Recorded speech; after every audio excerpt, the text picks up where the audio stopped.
মানুষের সমালোচনা করাটা সবথেকে ভুল। কারণ বর্তমান সমাজে এই বস্তুটা আপনি লক্ষ্য করবেন, মৃত্যু কখনো বয়স দেয় না। আজরাইল আলাইহিস সালাম কোনো বয়স দেয় না, না বুড়া না জোয়ান। যখন আল্লাহর হুকুম পায় তখনই কিন্তু তার জান কবজ করে নেয়। তো অল্প বয়সে আপনি হাফেজ হয়েছেন, অল্প বয়সে মুফতি হয়েছেন, অল্প বয়সে পিসা হয়েছেন, অল্প বয়সে বেলায়েত পাইছেন, এটা খুশি একটা ব্যাপার।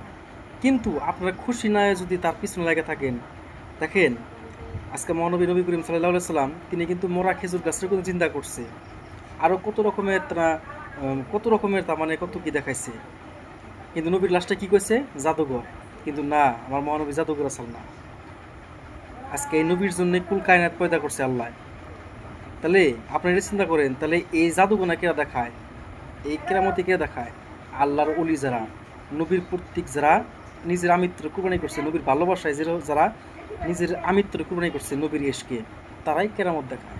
তারাই মরা গাছে ফুল ফুটায়, তারাই পাক পাঞ্জাতন বিশ্বাস করে। এই জন্যে মানুষের পিছনে শত্রুতা হয়ে গেলে লাভ নাই। একজন মানুষ যদি সত্তর দিয়ে গেছে, আপনারও তার উপর সহযোগিতা করে, তার পিছনে লাগেন না। এটাই আমার আবদার। জয় গুরু।